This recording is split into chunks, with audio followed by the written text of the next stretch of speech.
अस्सलाम वालेकुम everyone, I hope you all are fine. आज की वीडियो में हम कंडीशनल सेंटेंसेस टाइप 2 सीखेंगे, but before that if you have not subscribe the channel yet I request you all to subscribe the channel. Let's move to the topic. सबसे पहले मैं आपको बता दूं कि कंडीशनल सेंटेंसेस वो सेंटेंसेस होते हैं जो अगर से स्टार्ट हो रहे होते हैं, और इसमें जो अगर वाला सेंटेंस होता है उसको इफ़ क्लॉज कहते हैं, और जो दूसरा सेंटेंस होता है उसे मेन क्लॉज कहते हैं। इसमें दो क्लॉज होते हैं, इफ़ क्लॉज और मेन क्लॉज। उसके बाद हम ये देख लेते हैं कि कंडीशनल सेंटेंस की टाइप्स का हमें कैसे पता चलेगा। जैसे टाइप 1 में हमने ये सीखा था कि वहाँ पर जो दोनों जुमले होंगे वो फ्यूचर के होंगे। अगर तुम आराम करोगे तुम बेहतर महसूस करोगे, ये कंडीशनल सेंटेंस टाइप 1 की निशानी थी। जबकि कंडीशनल सेंटेंस टाइप 2 की ये निशानी है कि उसके आखिर में आपको ता ते ती नज़र आएगा, यानी अगर ये होता तो वो होता। जैसे अगर तुम आराम करते तुम बेहतर महसूस करते, तो ये इसकी निशानी है। जब आपको रिकग्नाइज हो जाए कि ये कंडीशनल सेंटेंस टाइप 2 का सेंटेंस है, तो उसके बाद बारी आती है उसको ट्रांसलेट करने की। तो जो उसका सबसे पहले इफ़ क्लॉज है वो हम पास्ट इंडेफिनिट में ट्रांसलेट करेंगे। उसके लिए आपको पास्ट इंडेफिनिट टेंस आना ज़रूरी है।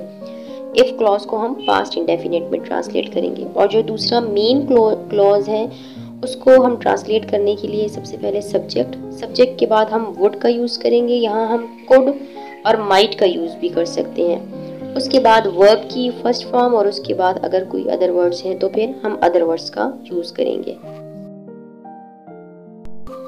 Let's check the examples. अगर तुम आराम करते तुम बेहतर महसूस करते, दोनों के आखिर में ते आ रहा है। इसका मतलब है कि ये कंडीशन सेंटेंस टाइप 2 का सेंटेंस है।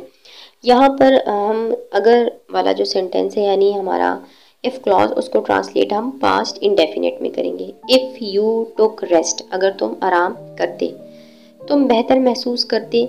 अब उसको ट्रांसलेट करते हैं। उसमें सबसे पहले हम सब्जेक्ट लगाएंगे यू, तुम। उसके बाद हमने वुड का यूज़ किया, और फिर हम वर्ब लगा रहे हैं फील, और फिर बेटर। अगर तुम आराम करते तुम बेहतर महसूस करते, you would feel better if you took rest. इसको हम इस तरह भी लिख सकते हैं, if you took rest you would feel better. यानी हम इनकी पोजीशन को चेंज कर सकते हैं। पहले हम मेन क्लॉज और बाद में इफ़ क्लॉज को भी लिख सकते हैं, और पहले हम इफ़ क्लॉज और बाद में हम मेन क्लॉज को भी लिख सकते हैं। मैंने सीक्वेंस में इसलिए लिखा ताकि ऊपर जो है वो पास्ट इंडेफिनिट आ रहा है, फिर नीचे उसका इफ़ क्लॉज आ रहा है, और फिर उसके नीचे उसकी ट्रांसलेशन आ रही है। तो उस सीक्वेंस के लिए मैंने इसको इस तरह लिखा है। लेकिन आप इफ़ क्लॉज को जो है वो पहले भी लिख सकते हैं और मेन क्लॉज को बाद में, और दोनों को ज्वाइन करने के लिए बीच में कॉमा जो है वो हम यूज़ करेंगे। नेक्स्ट सेंटेंस है, अगर बारिश होती मैं ऑफिस ना जाता। यहाँ पर जो है वो दोनों में देखें अगर, तो फर्स्ट जो इफ़ क्लॉज है उसके आखिर में ती, और जो मेन क्लॉज है उसमें आखिर में ता आ रहा है। और इमेजिनरी सिचुएशन है यहाँ पर कि अगर बारिश होती तो मैं ऑफिस ना जाता। तो इफ़ क्लॉज को चेंज करने के लिए हम पास्ट इंडेफिनिट यूज़ करेंगे, इफ़ इट रेन्ड। और जो मेन क्लॉज है उसके लिए सबसे पहले सब्जेक्ट, उसके बाद वुड, और नेगेटिव है तो इसलिए फिर वुड के साथ नॉट लग जाएगा। फिर वर्ब की फर्स्ट फॉर्म गो, और फिर अदर वर्ड्स हमारे to the office. I would not go to the office if it rained, और हम इसे इस तरह भी कह सकते हैं, if it rained I would not go to the office. Next example है, अगर तुम भागते तुम गिर जाते, दोनों के आखिर में ते आ रहा है, इमेजिनरी सेंटेंस है। You would fall down if you ran. जो हमारा इफ़ क्लॉज है उसको हमने पास्ट इंडेफिनिट में किया है, इफ़ यू रैन, और मेन क्लॉज में हमने सब्जेक्ट, उसके बाद वुड, फिर वर्ब की फर्स्ट फॉर्म, और फिर अदर वर्ड्स यानी down. You would fall down if you ran, और हम इसे इस तरह भी कह सकते हैं, if you ran you would fall down, और दोनों को ज्वाइन करने के लिए हमने कॉमा का यूज़ किया। नेक्स्ट एग्जाम्पल इज, अगर मैं तुम्हारी जगह होता मैं वो नौकरी छोड़ देता। और ये हम बहुत से जुमले इस तरह बनाते हैं जिनमें हम इमेजिनरी सोचते हैं कि मैं ये होता, या मैं वो होता, या वो ये होता। तो ऐसे जुमलों को ट्रांसलेट करने के लिए हम सब्जेक्ट्स के साथ वर का यूज़ करेंगे।